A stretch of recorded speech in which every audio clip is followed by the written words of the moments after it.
Hey guys, welcome back to my channel. This is Riya Soni और आज की वीडियो में हम पढ़ने वाले हैं एप्लीकेशन को कैसे एक्सेस करते हैं। यानी कि अगर हमने कोई भी एप्लीकेशन कोड के अंदर डिप्लॉय कर दी तो आउटसाइड द क्लस्टर हम उस एप्लीकेशन को कैसे एक्सेस करेंगे, इनसाइड द क्लस्टर हम उस एप्लीकेशन को कैसे एक्सेस करेंगे, सर्विसेज का कुबरनेटिस के अंदर क्या रोल है, अलग अलग टाइप की सर्विसेज क्या होती है और सर्विसेज को कैसे क्रिएट करते हैं। तो आज की वीडियो बहुत इंटरेस्टिंग और बहुत ही हेल्पफुल होने वाली है। वीडियो को पूरा एंड तक देखिए एंड चैनल को लाइक कीजिए, सब्सक्राइब कीजिए एंड शेयर कीजिए।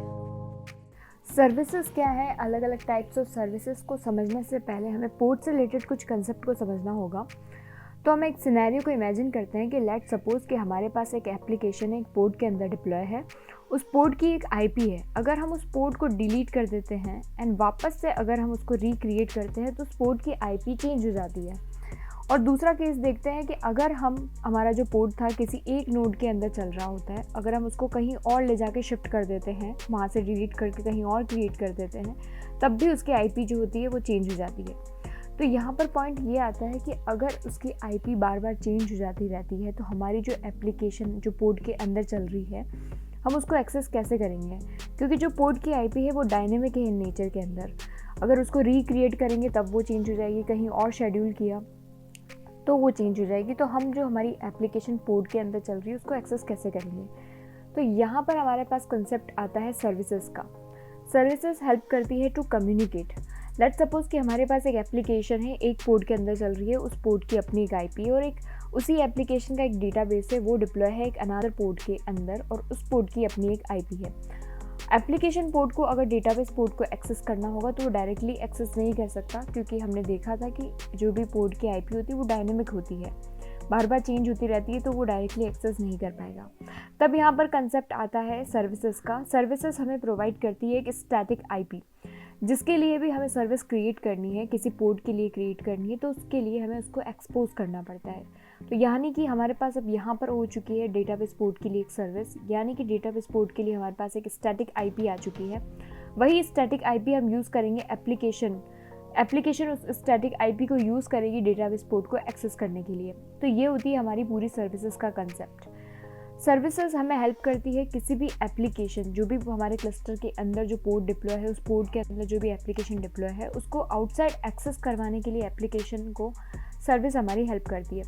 लेट्स सपोज कि हमारा एक यूज़र है, वो एप्लीकेशन यानी कि हमारे पोर्ट को एक्सेस करना चाहता है बाहर से, आउटसाइड द क्लस्टर से। तो वही हमें सेम हमारे उस पोर्ट के लिए एक सर्विस को क्रिएट करना पड़ेगा। हम आगे देखेंगे कि सर्विस क्रिएट कैसे करते हैं। और जब सर्विस की जो स्टैटिक आईपी होगी वो हमारा यूज़र उस एप्लीकेशन को एक्सेस करने के लिए यूज़ करेगा।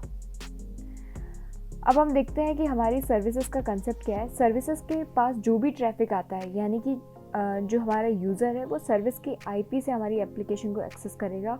और सर्विस का ये रोल होता है कि वो जो भी ट्रैफिक आ रहा है उसको इक्वल डिस्ट्रीब्यूशन करें और जो भी बैकएंड के अंदर जो हमारी एप्लीकेशन के पोर्ट्स हैं उन पर वो सारा ट्रैफिक जो है वो सेंड करें। पर यहाँ पर पॉइंट ये उठता है कि सर्विस को कैसे पता चलेगा कि बैकएंड के अंदर कौन से जो भी हमारे पास पोर्ट्स हैं वहाँ पर हमारा ट्रैफिक जाना चाहिए। तो यहाँ पर हम कंसेप्ट यूज़ करते हैं लेबल्स एंड सेलेक्टर्स का। जो भी हमारी एप्लीकेशन है उनको सेम लेबल्स, यानी कि उन सारे पोर्ट्स को सेम लेबल दे दिया जाता है। और जो हमारी सर्विस है वो सेलेक्टर कीवर्ड का यूज़ करती है उन सारी पोर्ट्स को, उन सारी एप्लीकेशन को, उन सारे लेबल्स को सेलेक्ट करने के लिए, और इस तरह से हमारा ट्रैफिक जो है वो सेंड होता है। आगे हम देखते हैं टाइप्स ऑफ सर्विसेज। हमारे पास 4 टाइप की सर्विसेज होती है: node port service, cluster IP service, load balancer service and external named service. आगे हम देखते हैं एक सर्विस को अच्छे से कि इन सारी सर्विसेज का रोल क्या है। तो हमारी पहली सर्विस का टाइप है node port service. Node port service का यूज़ होता है एप्लीकेशन को आउटसाइड द क्लस्टर एक्सेस करवाने के लिए। पर शर्त यह है कि जो भी यूज़र होगा जो एक्सेस करेगा उस एप्लीकेशन को वो सेम नेटवर्क के अंदर होना चाहिए। नोड पोर्ट सर्विस हर एक नोड के ऊपर एक पोर्ट को ओपन करती है, जो पोर्ट इस रेंज के अंदर होता है 30,000 से लेकर 32767 की रेंज के अंदर हर एक नोड के ऊपर वो पोर्ट जो है वो ओपन होता है।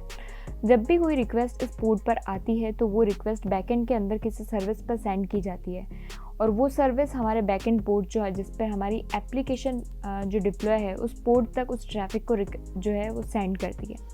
पर यहाँ पर देखने वाली बात यह है कि जो भी पोर्ट पर जो ट्रैफिक जाएगा उस पोर्ट को हम कहते हैं टारगेट पोर्ट। सर्विस के पोर्ट को हम कहते हैं पोर्ट, और नोड पोर्ट यानी कि जो नोड के ऊपर जो पोर्ट होता है वो नोड पोर्ट होता है। जब हम सर्विस को प्रैक्टिकली क्रिएट करेंगे तब हम इन टर्म्स का यूज़ करेंगे, तो हमें ये पता होनी चाहिए कि किसको हम क्या कहते हैं। आगे चलते हैं, सेकंड टाइप होती है हमारी cluster IP service. Cluster IP service accessible करवाने के लिए एप्लीकेशन को विद इन द क्लस्टर, यानी कि हमने पहले भी देखा था कि हमारे पास जैसे एक एप्लीकेशन पोर्ट है और एक डेटाबेस पोर्ट है, तो वो डायरेक्टली एक्सेस नहीं कर सकते एक दूसरे को, क्योंकि डायनेमिक नेचर के अंदर हमारी आईपी होती है। तो डेटाबेस पोर्ट जो है उसके लिए हम एक क्लस्टर आईपी टाइप की एक सर्विस बनाएंगे, और वो सर्विस जो होगी वो एप्लीकेशन पोर्ट उसको यूज़ करेगा। तो इस टाइप की सर्विस उसको क्लस्टर आईपी कहते हैं, जो विद इन द क्लस्टर होती है। हम विद इन द क्लस्टर ही हम अपनी एप्लीकेशन को एक्सेस करना चाहते हैं, तब हम क्लस्टर आईपी सर्विस का यूज़ करते हैं, उसको बनाते हैं। अगली आती है लोड बैलेंसर सर्विस। ये सबसे इम्पॉर्टेंट सर्विस होती है। लोड बैलेंसर सर्विस हम कब यूज़ करते हैं, जब हमारे जो भी पोर्ट्स हैं, जो भी हमारा वर्कलोड्स है वो क्लाउड पर होता है और हमें यहाँ पर एक एक्सटर्नल लोड बैलेंसर को प्रोविज़न करना पड़ता है। लेट्स सपोज कि हमारे पास एक एप्लीकेशन है जो www.example.com पे चल रही है।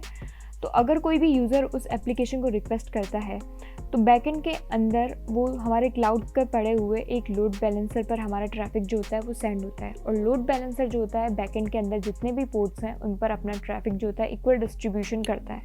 तो ये पूरा कंसेप्ट होता है लोड बैलेंसर का। नेक्स्ट सर्विस आती है एक्सटर्नल नेम सर्विस। जैसे नाम से ही पता चल रहा है कि एक्सटर्नल नेम को जो है वो मैप करती है ये सर्विस, एक सर्विस को से एक डीएनएस नेम को मैप कर देती है, वो होती है external name service. I hope समझ में आया होगा। हम आगे इन सारी चीज़ों को प्रैक्टिकल करने वाले हैं। तो आज की वीडियो आपके लिए बहुत अच्छी रही होगी। आपको समझ में आया होगा सर्विसेज क्या हैं, अलग अलग टाइप सर्विसेज के क्या हैं, एप्लीकेशन को क्यों एक्सेस करते हैं, कैसे एक्सेस करते हैं।